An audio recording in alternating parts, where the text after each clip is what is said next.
Welcome to NintendoDads episode 430, recorded on June 8th, 2023. On tonight's episode, we talk about, well, the lack of E3 news, but rather games from Summer Game Fest, Devolver Digital, Guerrilla Collective, and so much more fresh rumors regarding an upcoming Nintendo Direct. And by the way, did we just find out that the latest and newest Nintendo movie is going to be Zelda? We might have that and so much more. Jesse, cue the music.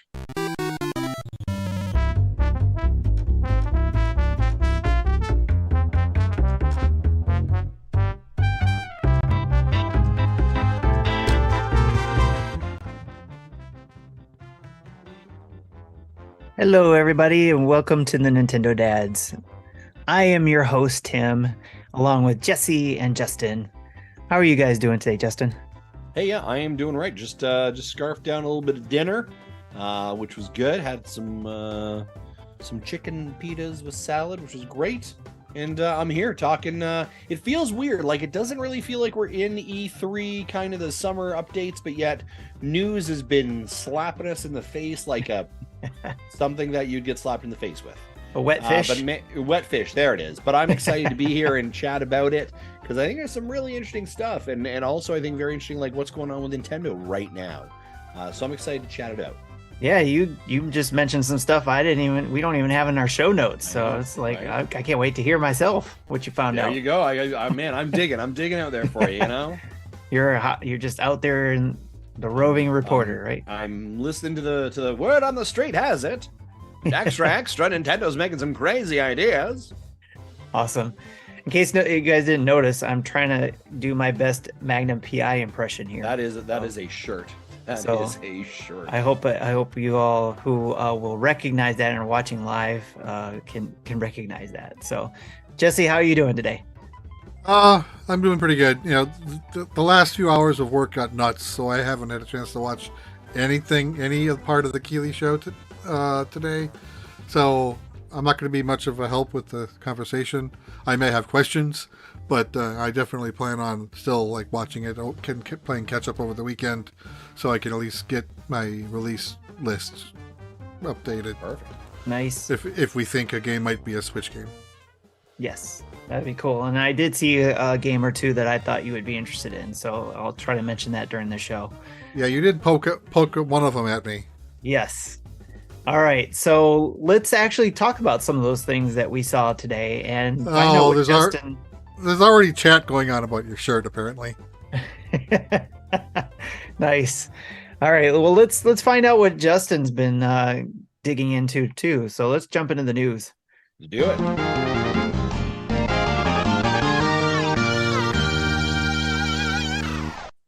All right, our news is brought to you by patreon.com/NintendoDads. Huge thanks to all our Patreons who provide us the opportunity to present the news to you. So thank you all for doing that.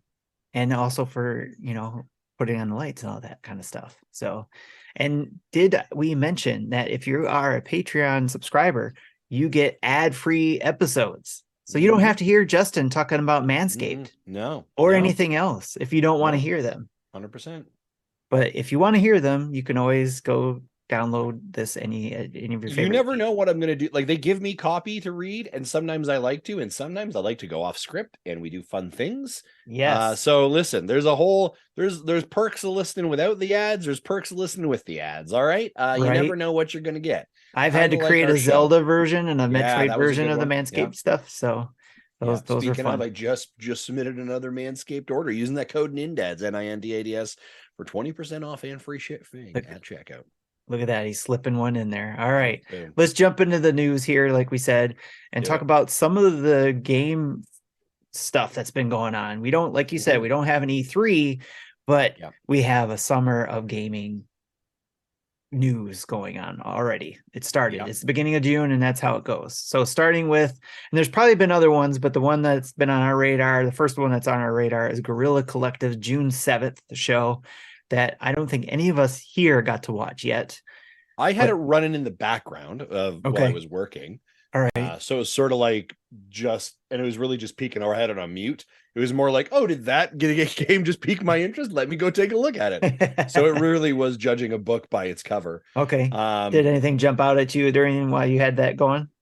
You know what? There is a couple games that piqued my interest. Let me scroll through it right now. And it was actually because it was from one of the developers that we like working with. Oh, sweet. Oh my gosh. And actually, you know what? WrestleQuest, we found out we got a little bit more of an insight on WrestleQuest. Okay. And that's coming out in early August, which we already knew. Yeah, we're all excited about that one for sure. Yeah, the game was because we then got a press release for it, and I was like, "Ooh, tell me more." Avoid asks if you're talking about Jules, about the developer. You like no. Avoid Hope looked cool. It is an atmospheric 2D puzzle platformer. And it's actually from Eldon Pixels, who is the publisher on it. Or actually, they might be actually the developer, and it is got a really cool, not really cool art style, but they're the ones that did. Oh my gosh, I'd have to grab my Switch. The games they have done in the past, I have really enjoyed. So that was why it caught my interest. Which game was that again? That is Void Hope. Okay. So that one was really good. As a matter of fact, we got the press release, and I was like, "Yep, interested. Send us a code when available." So I reached out for that one already. Sweet. There was another game that piqued my interest. I don't think it was coming to Switch, but it was like, boy, does that feel like a them trying to be Zelda-esque game. Oh yes, that was shown. I think in the. You talking about Questmaster, or is it something else? Or no? Great question. No, I didn't take a screenshot of that one. Europa. Oh, we've heard Europa. Talked about that one. Europa, yeah, EUROPA, and I don't remember if it was. Oh, that's not the same I'm thinking of. Yeah, I think there was another Pokemon-esque game that was shown during one of the other things. Yeah. Someone. The thing I've heard mention Pokemon with guns. I'm like, okay, I don't know if I like that. Yes, Pokemon with guns was today. Yes, at Keeley's event. Okay, that's what I was thinking. Maybe it was at both places, but yeah. Pokemon with guns. I love it. Yeah, I mean, I think what the Guerrilla Showcase does really well is it does provide kind of a space for some of those more indie games or developers to get a platform to actually really share their content. So I thought that they did a really great job. Actually, they actually used the Kind of Funny space, the spare bedroom, as their studio, which I thought was a great usage of that. If you're a fan of Kind of Funny's content and just seeing some of that, I thought that was really great. Yeah, I mean, it's there's a lot of just really good. There was a dungeon builder Zelda-esque game that I was like, oh boy, another one. And I know, and it wasn't the game that just came out recently, right? But I was like, boy, is this ever a Zelda builder? and I was like, you just feel like you're a month behind the other one. But it looked really good too. I need to figure out. That's why I thought it was might be Questmaster, because I'm reading that description and it easy to use drag and drop level creation tools. That may have been it, Jesse. But I remember Guide the way toward victory with NPCs and signs with editable dialogue. 3 Minutes to Midnight was another one that came out or was announced. That was a Switch game. And that looked kind of very pixelated and kind of very narrative driven. Or 3 Minutes to 8, I apologize. So, yeah. And then actually there was the game, and actually, Tim, you got a code for today, Nocturnal. And that is I don't know if you had much of an opportunity to play it yet, but that might be a game to talk about. Not yet, but it's on the dock. Sure. It's on deck. There you go. So lots of content that came out of there. Nice. Yeah. And then of course today was Keeley's event, right? The Summer Game Fest.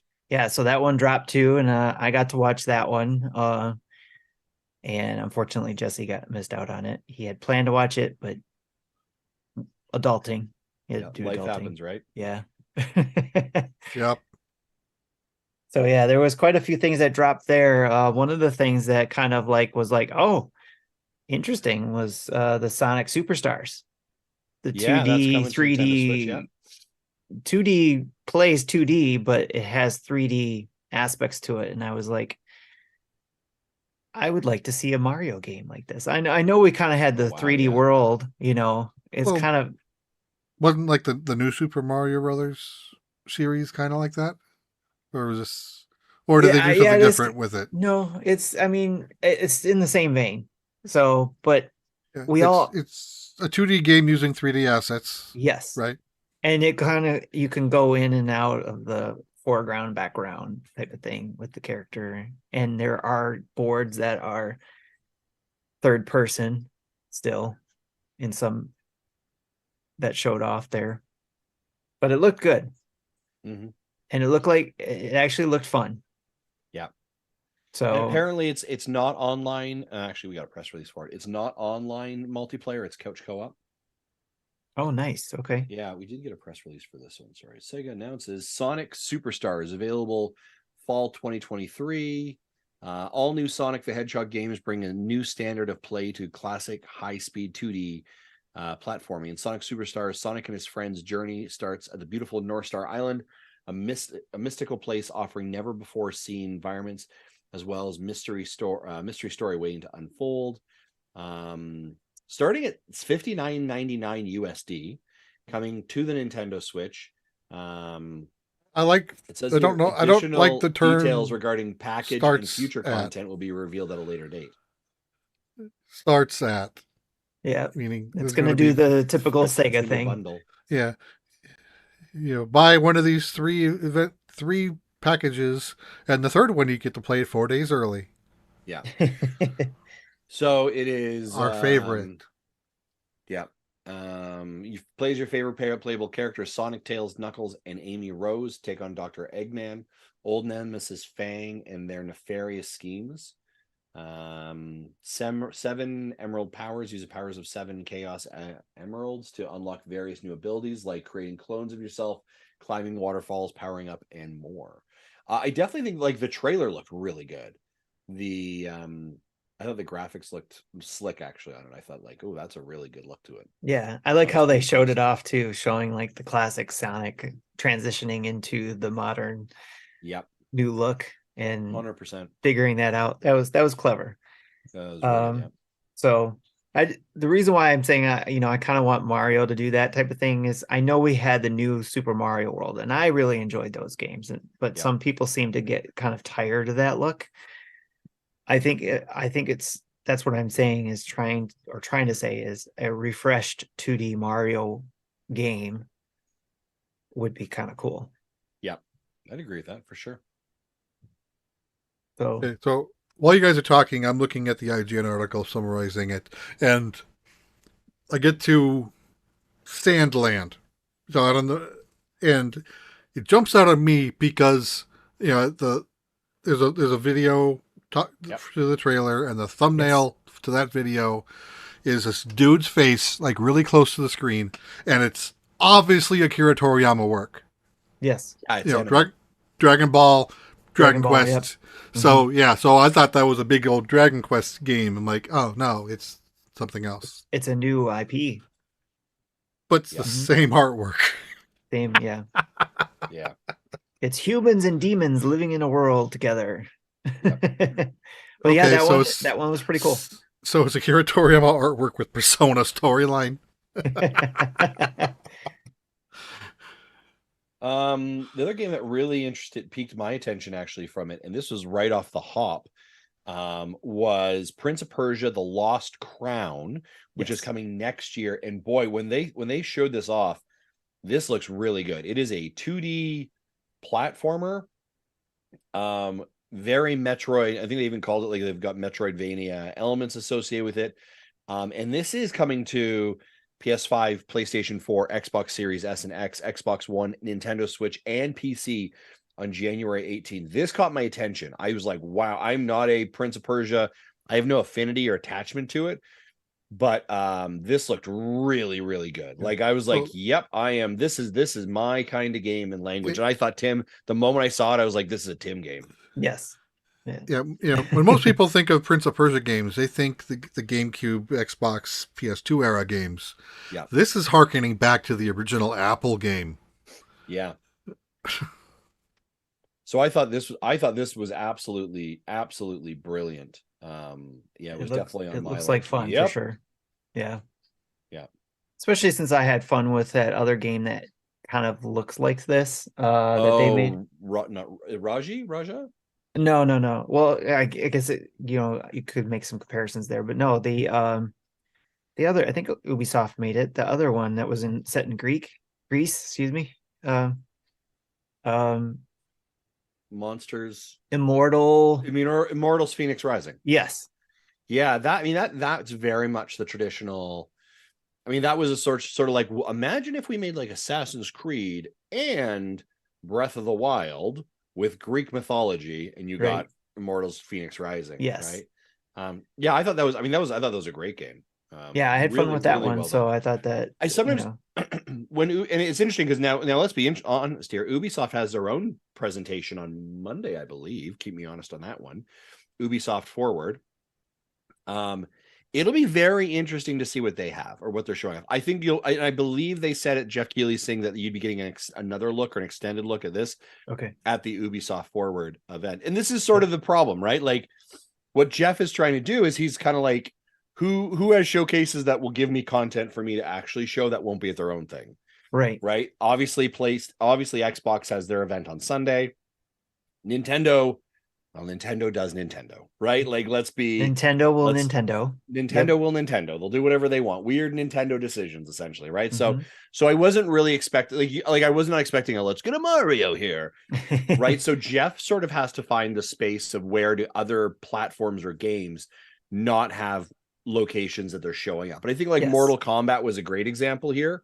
Yes. I thought they did a really great job of showing that off. But I thought this Ubisoft game could have showed up, like this Prince of Persia could have been at the Ubisoft event, and everyone would have talked about it there. Right. But the fact that Jeff started off here, I thought was really, really solid.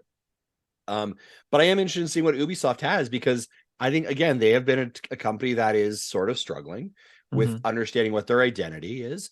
And I think that, they're like, are we going to see another look at one of the 4 different Assassin's Creed games they currently have right now? Like they've got like one that's based in Japan, right? One that's like the Witch Trials, all these other things. Is there going to be another Far Cry game, Rainbow Six, some weird Just Dance game? Like, they're sort of all over the place trying to define. And is that maybe where we see, could there be an Immortals Phoenix Rising 2 coming out, right? Like, did it make enough? And has there been long enough cycle time? Probably not long enough cycle time, I would argue. Also, could we hear more information about when the Rabbids DLC and stuff is going to come out? Ubisoft is such a weird company sometimes in regards to what they offer and how they offer, that I have no idea what we're going to get from them. Right. And I think too, it's been kind of interesting, a lot of speculation as to what company is going to buy Ubisoft or take it over. Even though they fought to not be taken over for so long. So, especially when they were strong. Yep. So it was very interesting to see how things are playing out here. And wouldn't it be kind of funny if Nintendo decided to pick up Ubisoft? I know they wouldn't, but yeah, it's like all of a sudden Nintendo and Ubisoft just takes them. That would be crazy. Yeah. All right. So, yep. So we had any other things that popped out to you guys? I had one that I mentioned in the pre-show, which was The Lies of P, coming out mainly for, I think it's going to come out for multiple systems other than the Switch, but yeah, I'll probably play it on PlayStation. But that one, even though it's a Souls type game, it still intrigues me because of being Pinocchio related. So, and there's a demo. That game just looks super creepy to me. And I'm like, no dice. It does look like that, but there's a demo. So people can go check it out. And that's, I'm hoping to find some time to check it out. Yeah, demos are good. And I did, sorry, real quick. The other thing I wanted to mention was something that Ebicel said. And he said, Jeff selling his soul for DoorDash.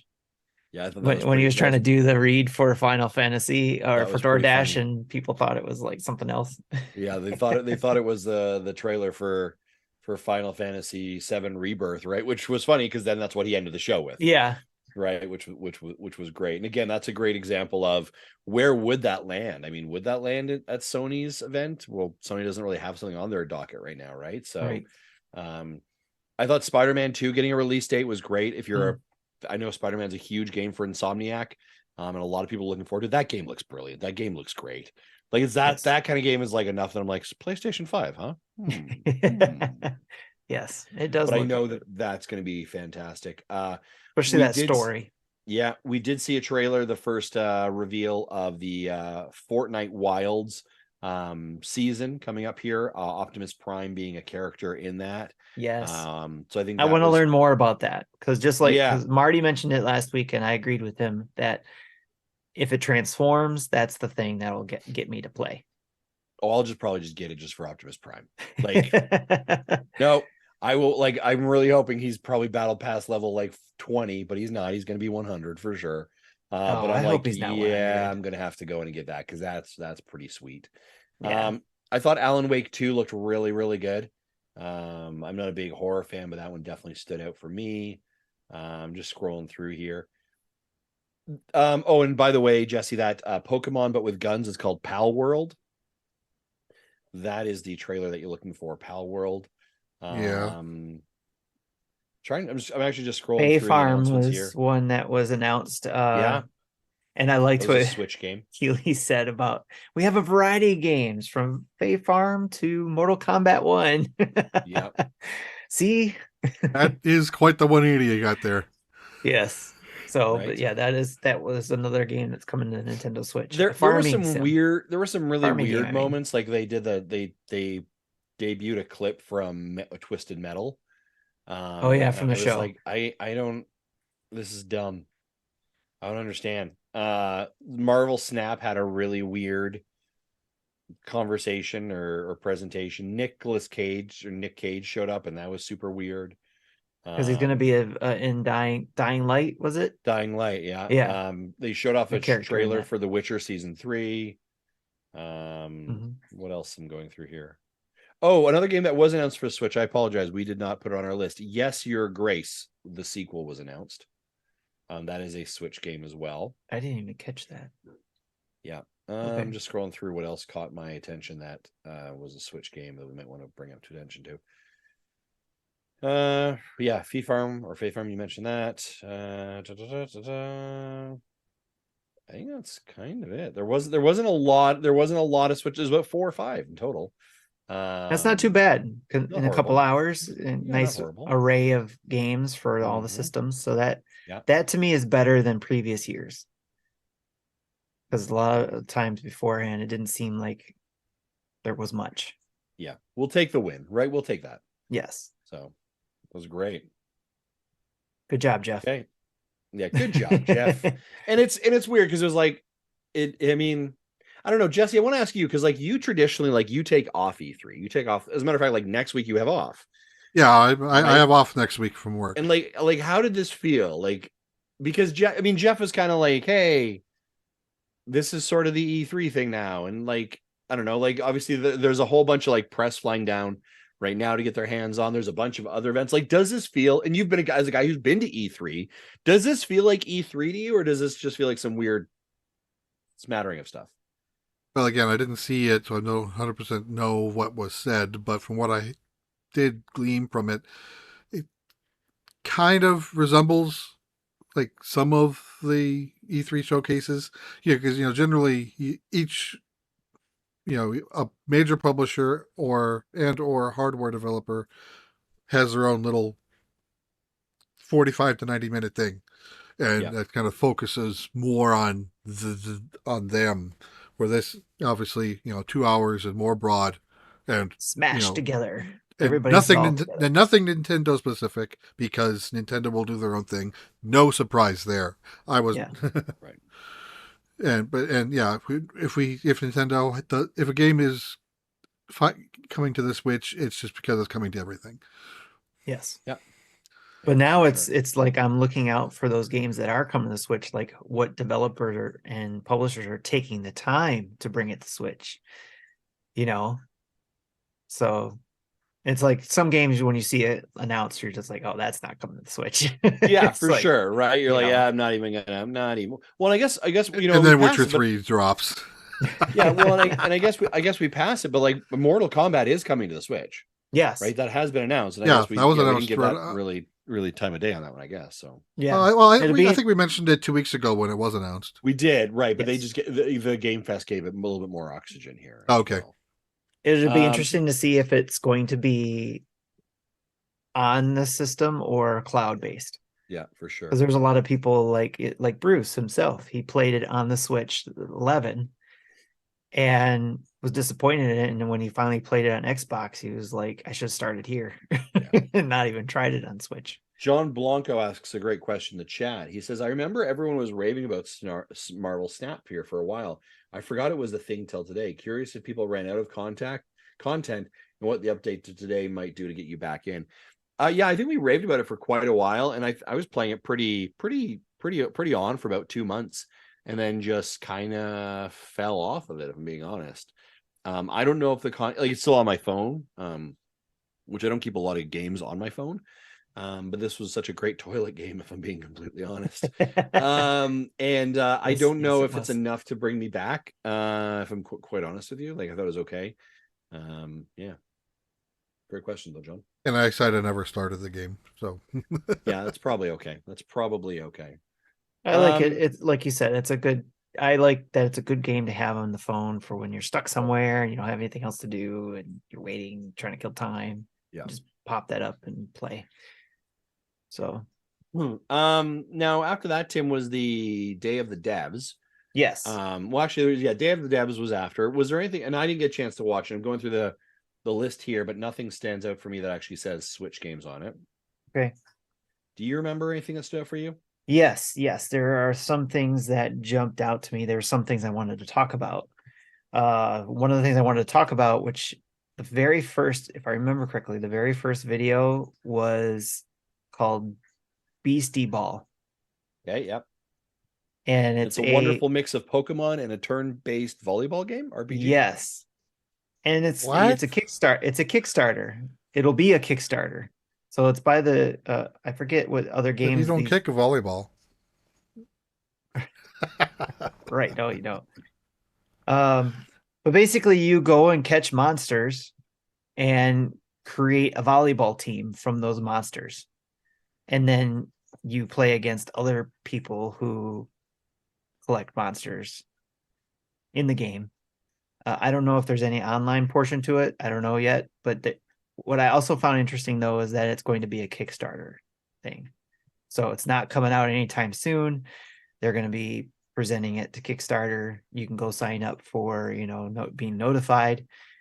But I thought that was interesting, that it was in there and kind of like a Kickstarter thing. I know every now and then, even like PlayStation announced a Kickstarter for one game at one point. So it's not like a huge surprise, but I just thought that was interesting. Another game that jumped out that I liked seeing they gave some information to was Hyper Light Breaker. Is that coming to Switch?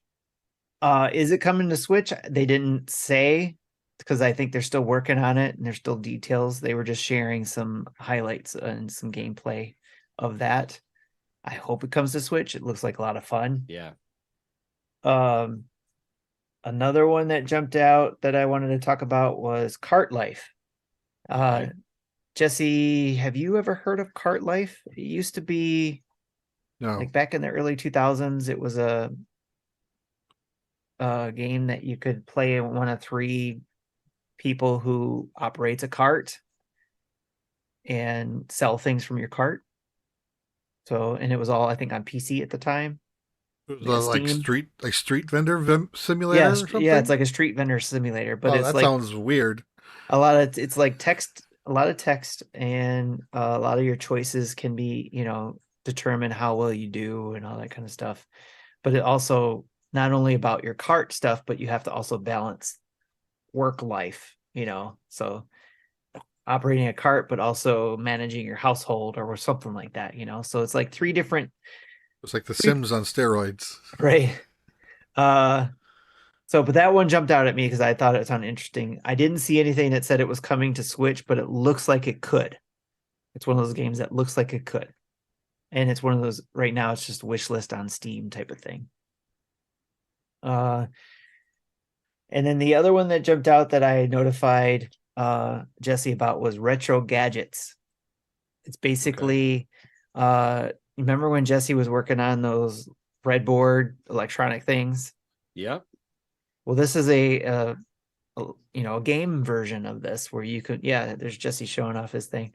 It's a game version where you can build things kind of like that on breadboards, but also other various things, put them together. And even I think you do a little bit of coding on some things too, but you're building virtually the same things like Jesse was trying to do. Cool. So is it just a sandbox and just do whatever you want, or is there actually something that drives motivation, plot, something? That's a good question. I don't because if it's just a sandbox, I'm not going to care. I didn't notice if there was anything, like if there was a story to it. So that's. Yeah, I did look into it a little bit on Steam. It was released last November. It's still in early access. It is on sale for 15-ish% off until the 12th. So normally $20, so it's down to like 17. Nice. Yeah, and there was another one too that I did. After thinking about it, I was like, oh, that could have been another one that Jesse would have liked. I'll have to look that one up. But the ones that really, really intrigued me, like, okay, I want to play this, happen to be 2 of the 3 that actually will be coming to the Switch. Okay. Haunty. Hauntii. Haunty. Okay.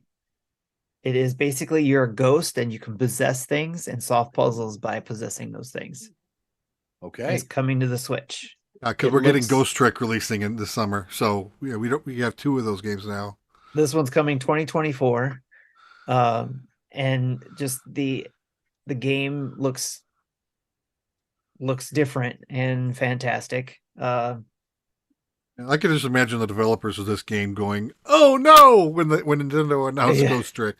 And it's black and white. It's black and white game. It looks like I don't see any color to it, but just the mechanics of everything and haunting or possessing things and solving puzzles based on that, the gameplay, the game mechanics were intriguing to me and jumped out to me. So there's that one. The other one that's coming to the Switch that we've seen before is Cocoon. It's basically I think you're a moth or a light bug or some sort. But you are taking, basically what I saw was basically there's this ball of light that you have to take and you have to solve puzzles with it. But you can also traverse between, I want to say, either worlds or dimensions.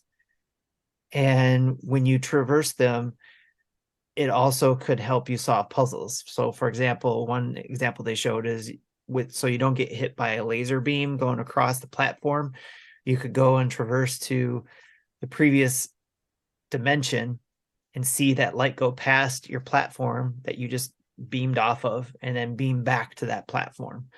And then go on and further and pick up that ball and get it to where it needs to go. But I would say I'm not doing it justice by describing it. So go check out Cocoon. Yep. Yeah, it's by the designer of Limbo and Inside. That makes sense. So if you know of those games and like them, then this is another one Switch to look at. It is coming to the Switch, yes. Okay. So I am excited about that one for sure. I don't remember when it said it was coming to Switch, but it's coming to Switch. The IGN article just says 2023 for PC and consoles. Doesn't, so again, Switch version might be delayed. We've seen that before. The other game that I am really excited about, and I believe it's coming to the PlayStation, but I didn't see anything that said it was officially yet, although the gameplay showed PlayStation buttons, is Hellskate. Okay. It is a Tony Hawk-like game, but it's and hack and slash rogue light. I sometimes just think they're just slapping words together. You know what I mean? Like, What? So like, you're a skater on a skateboard. You're I'm doing the just a tricks skater boy. just like you're doing like Tony Hawk stuff. They kept talking about Tony. Actually, I think one of the developers on the team or the main director was from one of the Tony Hawk games. Nice. From back in the day. One of the developers from that game. So they brought a lot of the things that they thought of during when they were making that game to this game. And which is basically, again, I can't do it justice. Go look up Hellskate, HELSKATE. You can wish that out. I thought you were saying Hellscape this whole time. Hellskate. Yes. So enunciating the T's. I thought I was, so I apologize. Steam, you can wish list it on Steam as well. So again, like they all say, if you are interested in any of these games and they are on Steam and go wish list them, they help them a lot by letting them know how popular they are. Also helps for companies like Nintendo, Xbox, and PlayStation to decide whether they want to bring it to their systems or not, if it's not already 100%. Coming to it. So 100%. Yeah, but I would say those three between Cocoon, Hellskate, and Haunty were my top ones from Day of the Devs. There was plenty of things they announced there that I didn't go over. So I would say IGN has a good breakdown of the Day of the Devs. They even have a good breakdown of Summer Game Fest. Yeah, you could check out. And then for the Guerrilla one that we were talking about, Bleeding Cool has a good breakdown of that. Sure. Yep. So anything else, gentlemen, before we move on? No, I mean, listen, folks, there are a lot of showcases happening over the next week. Capcom's got one coming up. Yeah, we have it listed under our events. We'll be going over all of the upcoming shows. So that's great. So lots of content. We'll talk about it. Sure, look at when we get there. Never mind. Then Friendo says, Tim, can you add a beard in the character editor? I don't know. Maybe. Maybe. All right. Cool. Next up, we've got the new games available for NSO subscribers available now. So those games that we mentioned before that were announced are now available. First off, we got the Kirby Tilt and Tumble and Blaster Master Enemy Below for the Game Boy. Two great games for that system. Then we have Harvest Moon for the Super Nintendo, and then Mystery Tower for the Nintendo Entertainment System. So all of those games were dropped for the NSO recently. Let's go check them out. Yeah, I've heard of 3 of those 4 games. I've never heard of Mystery Tower. Yeah, Mystery Tower, I don't think. I'd have to look at it and see. It might be one of those things where I don't remember the title, but it's like, oh yeah, I remember seeing that. New game announced for Jackbox Party Pack 10, which is Fixie Text. Appears to be a game where players collaborate on a text to be sent. The video was weird. Which is kind of typical for Jackbox games. It's something new, right? So it's not just, ABC version 10 or 9 or whatever. TKO 2. Not looking forward to that one. All right. Next thing we have to talk about is the game trial is NBA 2K23. So a sports ball game that everybody can play, free to play in North America for NSO subscribers until June 13th. And if you decide you like it, it's on sale for 90% off until June 21st. That's pretty good. $5.99. The other day when I claimed my PS Plus games for June, NBA 2K23 was in that list as well. So that kind of surprised me. Nice. So, there's actually some planning going on with some of these things sometimes. Who knew? Who knew people do that kind of thing, right? Right. So especially PlayStation and Nintendo. Right. I don't know if I'm going to check that out. It's like, we'll see. Maybe just to get the 100 points. I don't know if there's 100 points on this one too. Usually you get Yeah, 100 I think points. there is. Okay. Maybe I'll check that out for that. Get a feel for it. So, all right. Game releases and updates. Shovel Knight Pocket Dungeon Puzzlers Pack DLC is available now. Free DLC, folks. So just update. Cool. And then there's Dr. Fetus's Mean Meat Machine. It drops June 22nd. There is a demo out now, and I will be doing a first look with the demo and putting it up for people to take a look at very soon. Cool. I will work on that thumbnail for you. Going back to Shovel Knight. I haven't got it wasn't that done al- yet, so no hustle. Yeah, going back to Shovel Knight, wasn't that also published by Netflix? So if you have Netflix mobile subscription, Yes. you can just download that game for free. Yes, it is now on mobile. That is correct. So if you don't, there's another game you could probably have instead of Marvel Snap if you want. Mecca's asking, is that just Puyo Puyo? We're talking about the Dr. Fetus game. I would say yes with stage hazards. Yeah, probably. All right. And another game we were just talking about that at the Game Fest is Fae Farm, which drops September 8th. And then we have Teenage Mutant Ninja Turtles, Shredder's Revenge, Dimension Shell Shock DLC. New game mode, new skins for characters, new playable character, and to release later this year.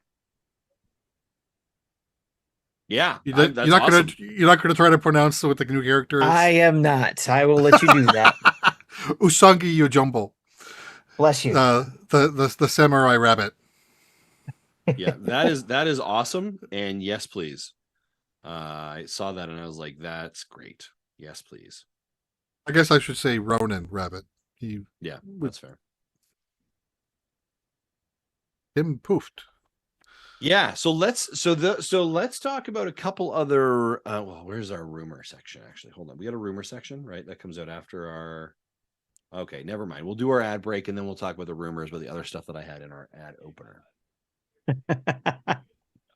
Yeah. Okay. Should we go to our Manscaped ad now? Go for it. I think so. Perfect. Hey, folks, today's sponsorship of today's show is brought to you by Manscaped. And of course, gentlemen, Father's Day, it's just right around the corner, not too far. And if you haven't got your dad anything yet, all right, don't worry. That's where our sponsors come in today. Manscaped comes in and they're going to help you out because you and I both know that the thing he needs the most is probably some serious grooming in his life. Right? Your dad has probably got some weird hairs everywhere. Listen, we're all dads, but your dad, your dad, who's much older than you, weird hairs growing out of weird places, and they need some help from Manscaped. And that's where you can jump in. That's where you can say, Dad, you've supported me all of your life. You have been a good role model, a good person. The least I can do is to give you some tools to get rid of those weird hairs coming out of your face and your body. So let me help you out. So here's what you do. You go and grab your dad, the Performance Package 4.0. I said, go and grab your dad, the Performance Package 4.0, not go grab your dad, the Performance Package 4.0. And he'll thank you. Comma placement is a thing. The comma is so critical there, right? And he's going to thank you for helping him tame his beast, whatever that is for him, right? And it's a win-win situation for both mom and dad. You know what I'm implying there? Yeah, you get it. You understand. Head over to manscaped.com. Use that code NINDADS, NINDADS, for 20% off and free shipping. Now, here's the deal. Maybe you're like, listen, Justin, I don't have a dad in my life anymore. That person is no longer there. First, I'm sorry to hear that for you. But I want to encourage you to think of someone else in your life who is a dad figure. Maybe it's your brother. Maybe it's your cousin. Maybe it's a friend. Maybe it's your son who recently may have had a child of their own, and now you're a grandfather. Listen, do them right. Help them celebrate Father's Day. Help them feel special. Make them feel cool. Give them some products which are going to change their life. And of course, Manscaped.com has you covered. Go again, 20% off, free shipping. NINDADS, NINDADS, for 20% off and free shipping. Folks, I'm going to tell you this, all right? Side note for Manscaped. I love their products. Y'all know this, right? Their deodorant is my favorite deodorant. Doesn't leave streaks. It smells nice. It is a nice, easy to use deodorant. I got a 2-pack, all right? Got a 2-pack. Lasted me for like 5 months.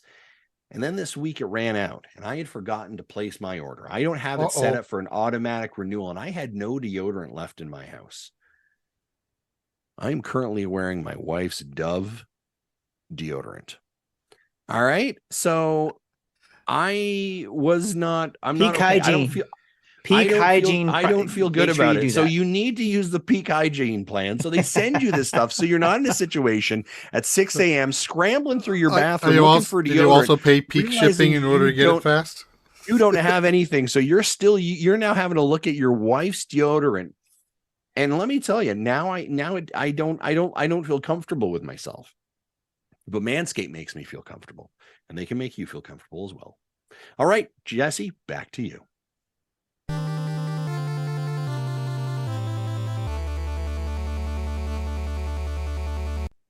And hey, folks, as a reminder, if you don't like hearing our ads, head over to patreon.com/NintendoDads. For as little as $1 a month, you don't need to hear me ramble about my deodorant issues at all.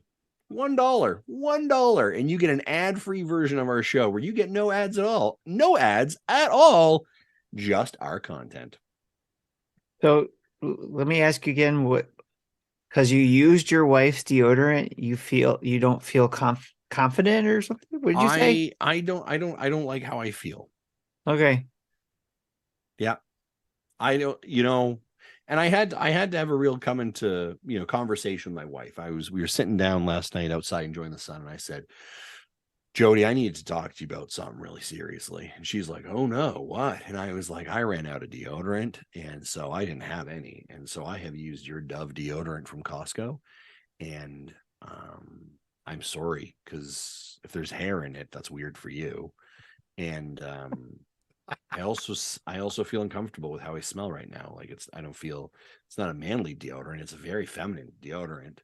And I don't like it. I don't like it at all. I don't feel like I have my groove back. It's only Manscaped that really gives me my deodorant.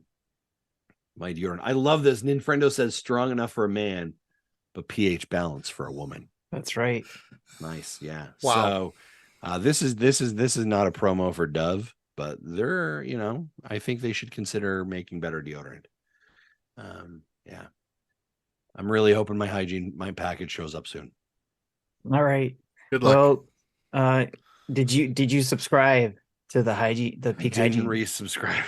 I'm an idiot. I'm a complete idiot. You're gonna have to figure out how long it took you to use that. It was about 5 months to use 2 full sticks. Okay. Listen, folks, I used a promo code NINDADS. It cost me $30 Canadian, so it's like 20 USD. You get 2 sticks of deodorant, and that lasted me 4, maybe 5 months.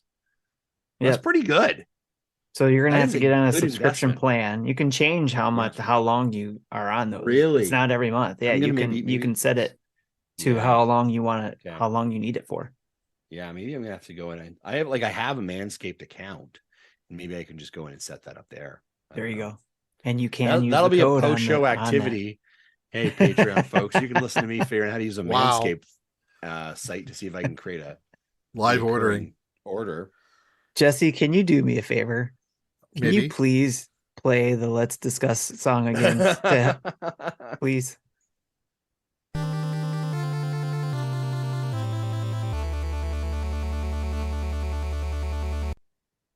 All right, now we're going to do the Let's Discuss section of the show, which will talk about the adventures in AI. Now, I know a lot of other shows have been doing stuff with AI, and I just happened to be playing around with it and asked the AI, I think it was the chat GPT, I think it was. I asked it, which actors would play us, the NintendoDads, in a movie about the NintendoDads? And here is what it said. Before you do that, what would be a fun experiment is to ask the same prompt in Bard. See what the difference is. Who's got Bard? Yeah. Who's got Bard? I do. I have access to Bard. Jesse, why don't you get that queued up while Tim does a read here? All right. So it said, determining the actors to play the hosts of the NintendoDads podcast would largely depend on personal preferences and the desired portrayal of each host's characteristics. However, based on their personalities and public personas, here are some suggestions. Justin Masson, Zachary Levi. Justin Masson is known for his enthusiastic and energetic hosting style. Zachary Levi, known for his role as Shazam in the DC Extended Universe, has a charismatic and fun-loving personality that could suit Justin's on-air persona. Okay. What do you think, Justin? What do you think? I don't disagree. Like, I don't know if I would have went with Zachary Levi, but I'm not mad about it. Like I'm not like, it's not a wrong call. I like what they've took out from it is enthusiastic and energetic hosting style and a fun-loving, charismatic personality. Yes. Like I think that those things kind of fit. I wouldn't have thought Zachary Levi, but again, I'm not mad about it for sure. So I'm okay. I'm all right with that. We've had this discussion before too, where I think somebody in our community asked this question: who would we want to have play us in the movie? And I think, or we picked each other's actor. I think it was, and somebody had picked what's his name who plays Ted Lasso. Oh, Jason Sudeikis. Yes. Yeah, Jason Sudeikis would do well too. Yeah, I think that was a good pick for whoever picked that for you. I agree with that. All right, next up, Jesse Waldeck is played by Jack Black. Jack Black, which is awesome. Jesse Waldeck is known for his humor and wit. Jack Black, known for his comedic roles in movies like School of Rock and Tenacious D, is the pick of destiny, or in the pick of destiny, could bring the same humor and energy to portray Jesse. Now, did you hear that? He could. Yeah, he would. It's a pretty high standard. It's a high standard to have to play Jesse, so he could bring that same humor and energy. What do you think, Jesse? I'm amused. I like this. With as much energy as I can muster at 10:30. Yes. And then I don't disagree with that. Like I think Jack Black could definitely do a really good one. Yes. I thought that was a really good pick for probably one I wouldn't even thought of, but now, now that we've seen more Jack Now you Black, can't unthink it. Now it's like, that makes sense. That makes sense. All right. Marty Estes. I'm going to be honest with this one. No. I've read this before. No, none of this. No way. Marty Estes is played by Paul Rudd. Marty Estes is often the voice of reason and brings a level-headed approach to discussions. What show are they listening to that he is the level head of discussion? Paul Rudd, known for his role in movies like Ant-Man and Clueless, can bring a similar calm and composed demeanor to portray Marty. I forgot he was in Clueless. What? Like, I'm sorry. Okay, chat, keep us honest here. Would you call some of Marty's rants calm and composed demeanor with a level-headed approach? No, you would not. Right? Like, this is the man who said that if you end up breaking street date on Tears of the Kingdom, you should have violent diarrhea and hiccups. Right? Like I just and like sometimes we have to talk Marty into like being level-headed about something, about why isn't that done now? Right? And you're like, no, Marty, because that's not how business works. That's not how like hey man, gaming works. Yeah, like I kind of like I don't know who I think would play a really good Marty. Rest his soul, Chris Farley. I can see that. Okay. Yeah. I don't know. I like that one better. What do you guys think? That's a good one. Well, I mean, if we're gonna pick anybody, I would say even John Candy probably would have done a good job. Yeah, Marty. Yeah, it's a good one too. Because of, I think he could learn what Marty does and play his role well. Yeah. So, all right, and this one came up for Tim. Chris Pratt. Tim Off has a cheerful and friendly hosting style. Chris Pratt, known for his roles in the Guardians of the Galaxy and Jurassic World franchises, can capture Tim's amiable and upbeat nature. Amiable. You need a prosthetic beard. I've never seen him have a beard, so it's, he'd have to have beard extensions or something. I don't know. Mm-hmm. What do you guys think? I thought it was okay. I thought that was okay. The one that keeps coming to me for yours is like Steve Carell. Okay. I like that one too. Yeah, a little bit of like Yeah, I don't know. I don't know why. Steve Carell just kind of like if he grew a beard, kind of reminds me. Okay. Yeah. Yeah, I could see that. That's a good one. Yeah, I'm not wrong. I'm not mad about Chris Pratt either. Like I think it'd be good, but I think like you'd probably do better. Yes. and I'm not impressed with Bard's answer to the question. It's Okay, like, what do you got? Let's hear it. it is like the most generic garbage. Oh no. So, here are some actors who I think would be good choices to play us in a movie about the Nintendo dads. Me, literally the word me, not Jesse, but me. I think I would be played by someone like Jason Segel. He's got the right mix of humor and heart, and he's also a big fan of video games. I don't know who me is, but you, the second person, I think you would be played by someone like Amy Poehler. She's funny, smart, and she can also be really heartwarming. The third bullet is other Nintendo dads. I think the others could be played by a mix of actors who are known for their comedy and their love of video games. Some possible choices include Will Arnett, Seth Rogen, Paul Rudd, Chris Pratt, Aubrey Plaza, and Alison Brie. Of course, these are just my suggestions. I think any actor who is passionate about video games and can bring a sense of humor and heart to the role would be a great choice to play us in a movie about the Nintendo dads. Here are some other factors to consider when casting a movie about the Nintendo dads. Age. The actors should be around the same age as us, so the movie will feel authentic. Physical appearance. The actors should look like us so the audience can easily identify with us. And acting ability. The actors should be able to act the roles convincingly so the audience can connect with the characters. I think if we can find actors who meet all of these criteria, then we'll have a great movie about the Nintendo dads. So, yeah how generic is that? Yeah. Oh, the fun we can have with AI. That was fun. Yeah. All right. Well, thanks for sharing what you thought of that. And chat, let us know who you think. Yes. Right? Let us know, chat, or send us an email of like, who are we missing? Who do you think would play well? Right. Also, if you have like a lot of fun and want to do something interesting, we'd love to see what does what does a movie poster for the Nintendo dads look like? Yeah. With those actors. With those actors. With those actors, yeah. Ooh. But replace Paul Rudd with like Chris Farley. You know what? Dealer's choice. You know what I'm saying? Dealer's choice. Somebody else who would play his role, I guess. Yeah. All right. Let's talk about this rumor I find interesting too. And I know Justin's got a few. Man.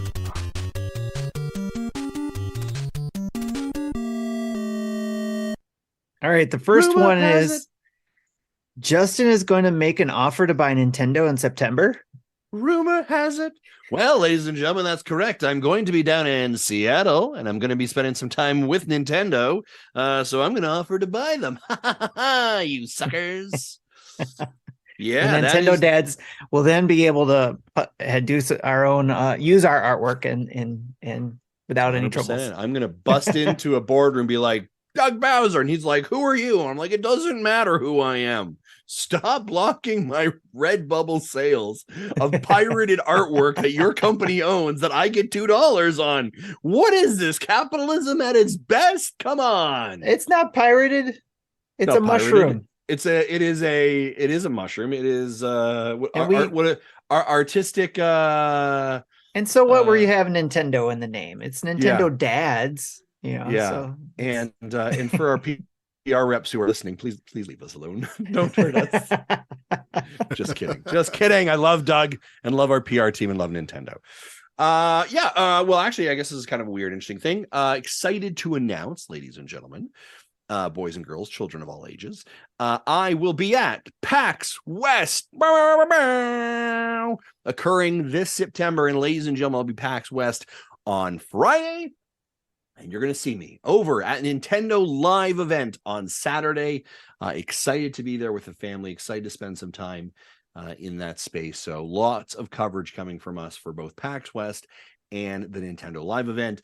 Big thanks to our Patreon supporters and our funding to be able to allow us the opportunity to do this. And so we're very excited. And so more to come as I get to explore that world and find out stuff. And I'll share with this audience and take pictures and look for our posts on social media and upload videos and live from the, don't know if I'll be able to do it live because I will be using my Canadian phone in the US, so my data coverage may be a little bit rough. So maybe VOD, so I don't destroy my account. That makes sense. Yeah, that's exciting. That's exciting. That is totally exciting. And yes. We all looked at possibly going, just can't work out, But yeah, it's cool that at least somebody gets to go. Yeah, for me being as close as it's an hour flight. It's super easy, super light for us being as close as it is to Seattle. As a matter of fact, it's only even like 11-hour drive for me if I wanted to drive it. My daughters are coming with me, and actually my wife might be coming as well. So we're actually going to make a family event of it. So it will be exciting. Yeah, I can't wait to see what you guys come up with and stuff for videos and what fun you guys have.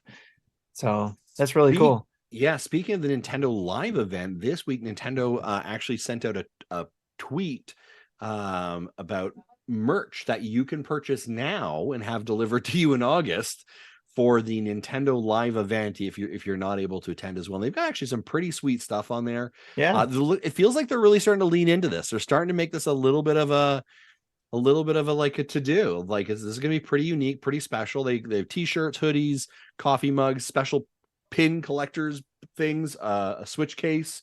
You guys looked at the merch? Anything stand out for you? Towels they have as well. The Switch case I thought was pretty cool. Yeah. So when you're there, you want me to try and get you a Switch case? Oh, yeah, I could order it. It's on the thing. You could definitely do that. Yeah. I don't know if you want one authentically from there, and I'll go find Doug Bowser and have him sign it for you. Oh, that would be awesome. I mean, they're doing their signature areas, right? Who knows? You know what I would want if you had that capability, and I know this is almost impossible, but yeah, I want a Super Mario movie poster with Bowser on it, with Doug Bowser signing it and Jack Black signing it. Ooh, that'd be pretty good. I would love that poster. That would be pretty good. Yeah. But yeah, so that's cool. And I know they're signing and stuff. So that's really cool. I wonder who the hoodie looked cool too. Like who is signing stuff? Because if you look at the Nintendo Live event, like they talk about there's a signature or a signing session, right? Or something, right. Nintendo Live event. I'm gonna take a peek at this thing. Hold on. Maybe Miyamoto will be there signing stuff. Right? Or Anuma? You gonna bring something for him to sign? I didn't think about it, but now I think I have to think about it, don't I? Something. Oh, photo ops. So it says games, live stage, tournament, photo ops, merch, facts. Okay. Live stage, musical performances, tournaments, photo ops. Yes, Nintendo says Samus suit. I want a Samus suit. So if you find one there, I'll take that. All right. Well, I will keep an eye. I'll keep an eye out for that. How's that sound? But yeah, the little Nintendo pop-up store. Check that out if you haven't. Again, it's on Twitter. You can check it out. But I think it's interesting. They are leaning in. They are definitely leaning into exclusive gear to celebrate this thing. One thing I didn't see was a hat. I do not see a hat here either. And that would have been cool. Maybe they'll roll out more stuff. I don't know. Yeah, maybe there would be something there. Yeah. Yeah, I'm excited. Should be good. Nice. Let's talk about some more rumors though that I have heard, because neither of these things were rumors. I was kind of really all over the map here. Yeah, I want to hear what all these things are. A couple of rumors right now that hit the internet about a couple hours ago, coming directly from pretty reputable sources. Nintendo Everything quoting it. Go Nintendo tweet. And it is that Nintendo and oh no, I hit refresh. 1 second, I had the tweet up and I hit refresh. Nintendo and Universal are in process of closing a big deal for the Legend of Zelda movie. And Zelda is looking like the next Illuminations Nintendo franchise, which we were all kind of actually sort of happening.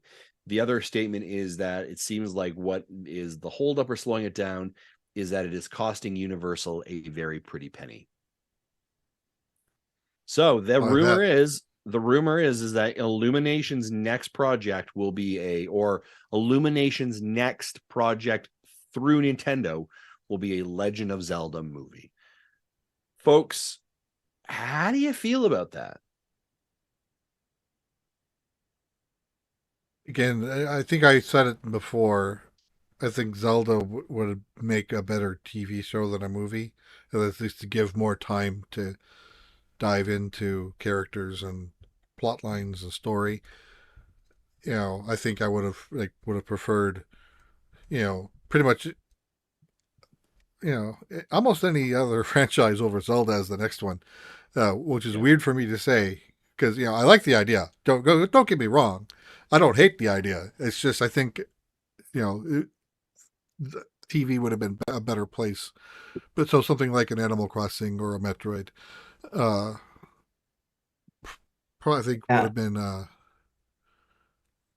better choice. But okay. Right. Yeah, I agree. I can't. It's cool. We're getting something else. That's awesome. Mm-hmm. And it's just I can't wait to hear more or see more. But it's going to take a long time. How long did it take when we found out they were doing this? Yeah, a while. 4 years. Right. Yeah, it's gonna be a while unless Yeah, that was 4 years since we found out about it. Who knows how long it was before that they were actually working on it. So yeah, this isn't something we're going to see until it's going to be a while. 2028 at the minimum. Oh my gosh. Yeah. That's so long from now. But I'm with you. It would have been cool if they were already working with somebody, to get a show out that would have been on caliber with what we expected from the Zelda universe, I guess. Mm-hmm. So I guess it depends on what version of Zelda we're going to get too. Are we going to get the cartoon Link? Yeah. I think the other universe. Yeah, I think the other thing that I'm challenged with is like, if we were all upset about Chris Pratt being the voice of Mario, what about something that has never had a voice other than the cartoon? The noise, yeah. The noise, True. Right? And so and the CDI games. Yeah, and like the thing about Link is that he is very much an avatar for the player, in that there is no spoken dialogue, right? There is no right. Where Mario has dialogue, has a person, like, and not that Zelda Link doesn't have a personality, but there is a differential between that. So I think, like, how do you, like, unless you play the entire, and maybe that's the commentary, maybe Nintendo's be like, yeah, cool, but he can't say a word, right? And so the supporting cast has to be the one that carries the dialogue and all of that. So maybe there's that. Also, when I think of Illumination, I think of, the minions, and I think sort of to your point, Jesse, I don't want like a minion-esque, Life of Pets play adaptation of it. But I want something, Zelda's a bit grittier, a bit darker, a bit, more violent. Unless you're doing something like the only way that I think it could work would be like if they did like a Link's Awakening approach. Yeah, so saying if they choose to go the Toon Link route, then we'll get that. But like, then we still have the option of having the adult Link and from another company or something.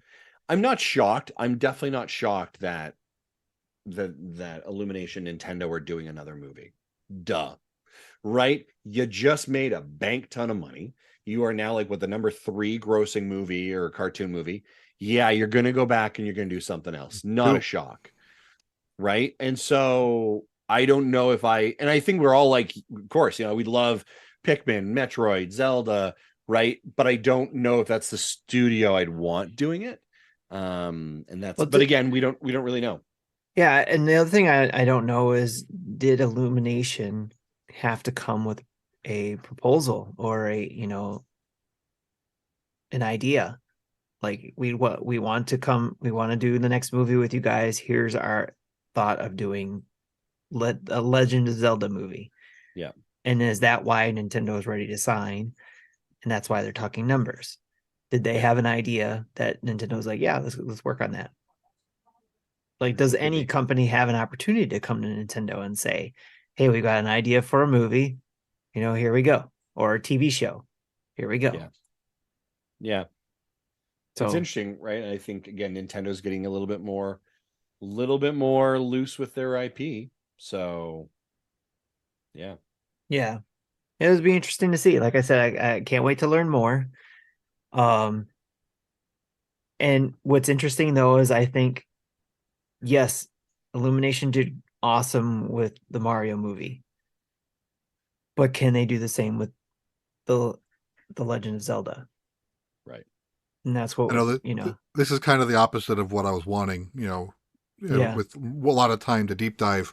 But since the multiverse is kind of a big thing right now, Marvel's got one, DC's getting one. The Spider-Verse movie came out last week. What if they did like a Zelda verse where you actually see multiple Links and multiple Zeldas doing things? Mm-hmm. Or At least that's something new and different. It could or still be is the Link from Ocarina or the Link from Twilight, but they're doing things together, and that's something we've never seen before. Or is Zelda part of the Mario world? Because that Mario, Peach mentioned about all these galaxies or whatever. Yeah. Right. Could that be a reference to linking the Nintendo world with all these properties in the same universe? Yes, linking. I still would have loved that as the stinger at the end. Yes. Right? As like just the Triforce, the Zelda reference instead of a Yoshi egg. Yeah, the Master Sword just sitting there for a moment, like it just slowly like slides up, and then you hear like I don't know, something pretty cool. So yeah. So that's a rumor. So hopefully we'll not that sound. That is not cool. That I even be fine with. The other rumor right now, folks, and of course, ladies and gentlemen, of course you're going to hear this rumor right now, but we're going to give you a couple pieces of information. Rumor has it from Jeff Grubb, good friend of the show, who's sourced as well. He's hearing rumor that Nintendo Direct is going to be coming sometime in July. Not a huge shock, of course. The other thing that's very interesting is that today or yesterday, would depend when you heard this, Nintendo has updated their Nintendo of America has updated their Nintendo Direct page that they have. They have made some changes to the page recently. People are believing that most likely is updating code or embedding a video to release at a specific time, indicating that potentially we may have a Direct upcoming soon, and that these are usually common strategic, background infrastructure changes or updates that they do prior to a release going.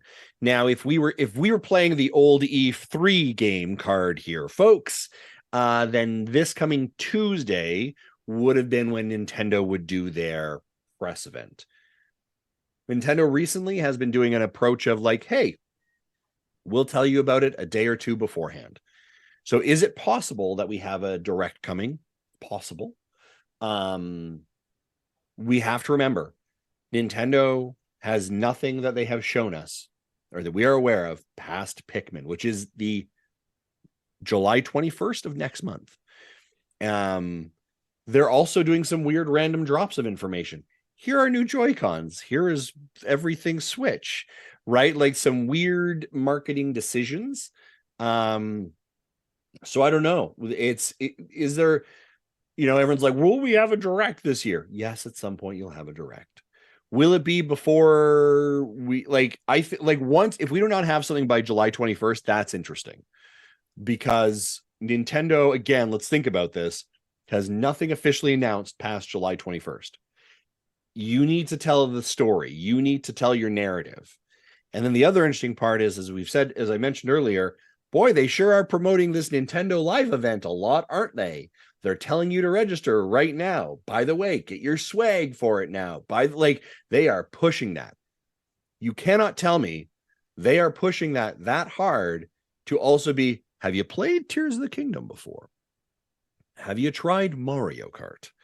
Right? They are doing something very specific here to draw attention. Don't know what it is, but I'm interested. Tell me more. Come on, Nintendo. Is it possible we might get a Direct on Tuesday? Sure.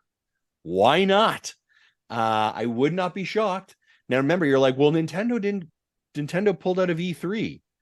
Yeah, they pulled out of E3 because what that means is they don't show up with like booths and set up games for them to play. Doesn't mean they don't have content that's coming very soon or coming in the later bunch of 2019, 2019. PlayStation wasn't at E3, yet they still had a media event. Yeah. They still had announcements. I think Nintendo will do a partner Direct next. And then September will be their Direct during the event. That's a good one.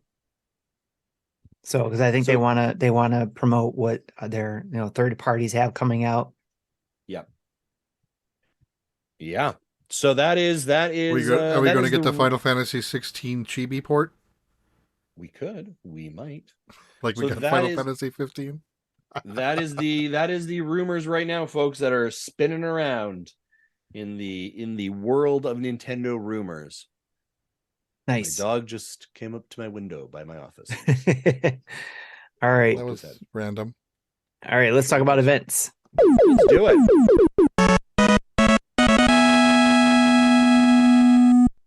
All right, we got a lot of events to cover, especially we'll be going over these as they dwindle away. But first off, let's get our own events out of the way, which is Discord community events, such as The Table, every third Friday of the month at 10 p.m. Eastern. The community gets together at the table, or the dinner table, otherwise known as a Discord voice chat room, to discuss whatever it is on everyone's minds, like all this stuff going on in the gaming community, I'm sure we'll be talking about. Want to join in? Subscribe to us via Patreon or Twitch, get access to Discord, and join in on a schwack load of events like The Table and Monthly Mayhem. Speaking of Monthly Mayhem, Tears of the Kingdom Monthly Mayhem ends June 10th, so make sure that you are getting your screenshots in the appropriate channels on Discord. If you don't know what I'm talking about, again, you got to be part of the community in order to get involved with these Monthly Mayhems and win prizes. So stay tuned to Dad's. If you don't know what he's talking about, you haven't listened to the show in the last month. Stay tuned to Dad's After Dark show for details on the next Monthly Mayhem as well. Accessibility Summer Showcase is coming up. So we're going to start talking about all of these different showcases coming up in directs. Starting first with Accessibility Summer Showcase, Friday, June 9th at 8 a.m. Pacific, 4 p.m. in UK. Upcoming games from disabled game developers and games prioritized for accessibility. So make sure you keep an eye on that. Add that to your calendar if you're interested. Next up, we got Wholesome Direct, which is having a show on Saturday, June 10th at 9 a.m. Pacific, 5 p.m. UK. A lot of their games focus around the cozy games. Then there's Future Games Show, Saturday, June 10th at 10 a.m. Pacific and 6 p.m. UK time. Yeah, that'll be an interesting one. Xbox and Starfield Showcase is Sunday, June 11th. Xbox, you got to show up. And I know I see in our chat right now, Mr. Sean Capri is in our Twitch chat right now. He's a big let me tell you how amazing Xbox is. Sean, look at me. Look at me right now. In the eyes, look at me. Xbox got to show up because they're not. Starfield, is that all you got? Is that all you got? Xbox? Starfield? Apparently they have Persona. That's all you got? You got to do something. Show me a compelling story. That's not Sean Capri. That's Sean Capritif. Oh, Sean Capritif. Yeah. Yes. Show me a compelling story, Xbox. And I know our friends over at Game Pass News are like, Justin, it's amazing. Justin, it's amazing stuff. Yeah, it's great over there. Look at me. I'm Sean Abbott. Yeah. Right? Oh, come on, blokes. Yeah. You want a cup of tea? Right? Get out of here, Sean. The Seans I know have horrible taste in gaming. Right? That's what I'm going to say. Right now. Justin, what do you have on your desk over there? Stadia. Oh, Stadia. What else do you have on your desk over there? Shut up, Sean. Shut up, Tim. Doesn't matter. Doesn't matter what's here. Is there an Tim. Xbox over there in your desk? Yeah, there is, Tim. Honest talk, though. You know what I'm only playing on it? I'm only playing Overwatch and Fortnite. Yeah. That's it. I'm sorry, Xbox. And listen, Phil Spencer's conversation on the XCast in early May. Listen, folks, if you haven't, I'm going to tell you to go to another podcast, pause us, download it, make sure you're doing it. Phil Spencer was on XCast, talking literally the day Redfall came out about really bad scores, about being in third place, and about this whole CMA blocking the deal.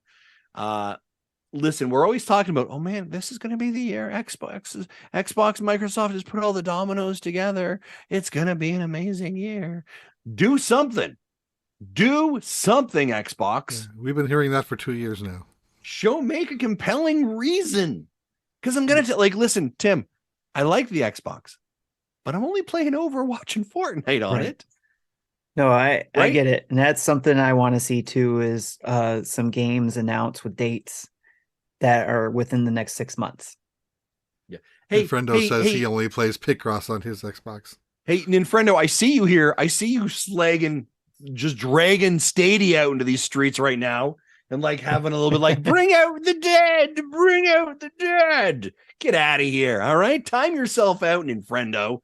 Stadia. Listen, at least I was playing Stadia. At least I had compelling something. It was doing something different.